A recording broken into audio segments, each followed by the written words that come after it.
Coucou, c'est la Go du Bled. Pour ce Une Go pas comme les autres, j'ai l'immense, que dis-je, l'énormissime plaisir de recevoir Princesse Esther Kamatari, Son Altesse, je vous salue. Oh, chère Juliette, je suis tellement honorée et tellement fière d'être votre invitée que je ne puis que me réjouir et demander à tous les téléspectateurs, Les abonnés de ma les chaîne. abonnés, de se joindre à moi pour vous dire merci pour cette invitation. C'est un plaisir qui est partagé. Alors, 5 minutes, vous le savez, c'est pas très long, mais ce sera suffisant pour découvrir les secrets de Son Altesse. La première question, on va parler d'élégance. Vous êtes ici à Abidjan, vous avez participé à First Ladies, vous avez eu des auditrices de tout horizon, de tout niveau social. Ça vous a beaucoup réjoui d'ailleurs. Qu'est-ce que vous avez senti face à elle et qu'est-ce que vous avez partagé surtout? D'abord, j'ai senti l'humilité infinie de se dire, il y a peut-être quelque chose que je ne sais pas. Peut-être quelque chose à apprendre. Exactement, que je vais pouvoir prendre pour moi, pour me rendre meilleure et mieux. J'ai eu en tout cas affaire à des femmes du marché, à des femmes, je me souviens de la boulangère, à qui j'ai dit, mais aujourd'hui, vous n'avez peut-être pas de croissant, mais la personne qui vient, vous n'allez pas lui dire que vous n'avez pas de croissant, mais vous allez la diriger vers les petits pains au chocolat ou autre chose. Et donc tout ça va dépendre de la façon dont vous vous tenez et dont vous allez appréhender ces dames. On ne peut pas s'élever tout seul. On est élevé par les autres et plusieurs. Et puis comme c'était des femmes leaders dans leurs activités, elles vont pouvoir attraper quelques petites techniques pour améliorer leur quotidien, pour savoir comment on appréhende l'espace, comment je fais ici pour ne pas me faire bousculer, comment je fais pour que quand j'arrive quelque part, on dise « waouh ». Alors, on vous a vu, Princesse, encadrer les participants de cette session sur la gestuelle, sur le port de tête, sur comment placer ses mains, comment croiser les jambes ou ne pas les croiser, comment se tenir droite, d'où est-ce que ça vient? Est-ce que l'élégance c'est quelque chose qui est inné?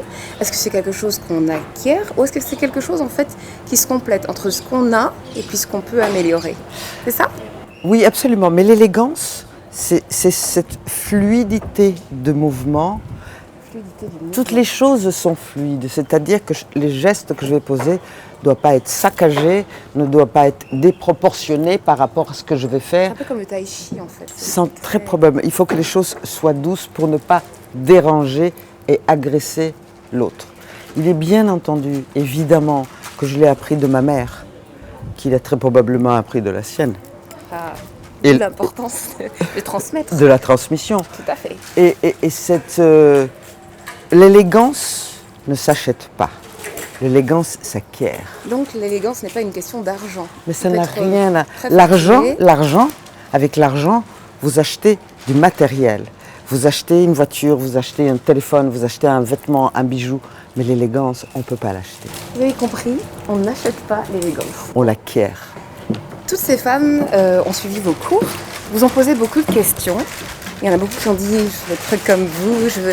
Qu'est-ce que ça vous inspire et comment vous sentez après tout le parcours? On sait que vous avez quitté le Burundi, vous êtes arrivé en France, vous êtes le premier mannequin noir à avoir défilé pour les grands designers. Aujourd'hui, vous êtes maman, vous êtes épouse, vous avez accompli un long chemin. Quel bilan vous tirez quand vous voyez des jeunes femmes venir vers vous en disant « merci, j'ai appris pas mal de choses, ça va me servir ». Vous êtes contente? Mais quel compliment, quelle reconnaissance. D'abord, être reconnue par les miens. Se dire que ce sont des Africaines qui se disent « ah, on a une sœur ». C'est pas la peine d'aller chercher midi à 14h pour le faire. Elle peut nous dire. Et parce qu'on se comprend, on se sent, I feel you. I feel you too. Et qu'il y a d'abord cette reconnaissance des miens. Ensuite, il y a la reconnaissance d'avoir à qui. Il y a un proverbe burundais qui dit qu'un oiseau qui ne voyage pas ne sait pas où le blé est mûr. Oui.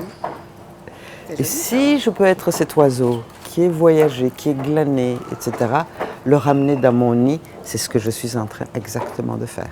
D'accord.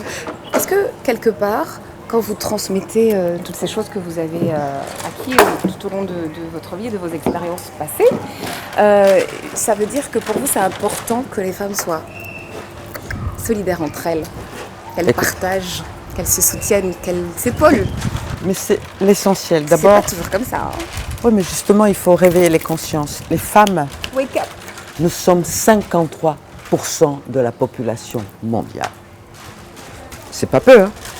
Donc si on se tenait par la main et arrêtait de se jalouser et s'apporter et s'apprivoiser et faire une chaîne. La femme, c'est elle qui gère l'éducation. La femme, c'est elle qui fait les enfants. La femme, elle a 1000 bras. Elle va au champ, elle va au marché, elle éduque, elle se fait belle, elle plaît, elle séduit, elle est l'épouse, elle est la mère. Oui, mais tout le monde souffre. Elle souffre aussi beaucoup. Mais toutes les femmes souffrent. Oui, elles souffrent. Par rapport aux hommes, on souffre pas mal quand même. Oui, mais on ne va pas s'asseoir en disant « Ok, je souffre et donc je ne bouge pas ». Donc l'idée, c'est de dire « Ok, je souffre, j'ai constaté que je souffrais. Comment je fais pour ne plus Changer souffrir ?» ça. Dans ce changement de tout ça, c'est d'être sûr de soi. Il y a une étude américaine qui dit que vous avez exactement, quand on rencontre quelqu'un pour la première fois, c'est exact 11 minutes. 11 secondes. Pour capter l'attention. Sinon c'est mort. Donc mon cerveau va enregistrer au milieu d'une multitude une seule personne Qui va sortir du lot. qui va sortir. Pourquoi? Parce que cette personne-là sait se tenir. Elle est humble, elle n'est pas agressive, elle gère son environnement sans agressivité et cette personne ne représente pas d'agressivité pour moi, je vais vers elle. Vous vous retrouvez dans un lieu où il y a 4 personnes qui sont attablées. Vous allez forcément vers celle qui vous sourit. Parce que celle qui vous sourit vous offre un bienvenu et vous donne un message, une invitation et vous dit « Venez et je ne vous agresse pas ». Je suis l'ambassadrice de Guerlain et aujourd'hui nous avons accompagné Laurence Guessant pour le forum. Vous retrouverez dans une go pas comme les autres. Hein. Pour Initiatrice du forum First Ladies. Voilà. Et nous voulons apporter l'excellence pour que les femmes apprennent, qu'on les informe, que la peau noire et la peau blanche, elles sont tissées différemment et que la façon de la nourrir est différente et que donc tout ce que je fais aujourd'hui nous correspond.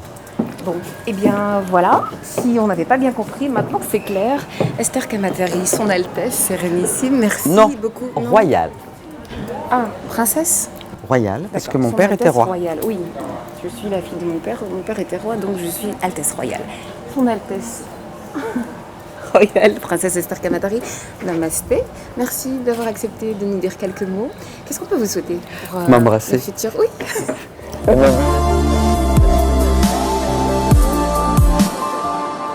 C'est entre elle et moi. Merci à toutes et puis on se retrouve très vite pour d'autres portraits de go extraordinaires. Et puis sinon, la go du bled continue ses petites interrogations méta sur trafic. Ciao. Et que vous êtes magnifique. Merci.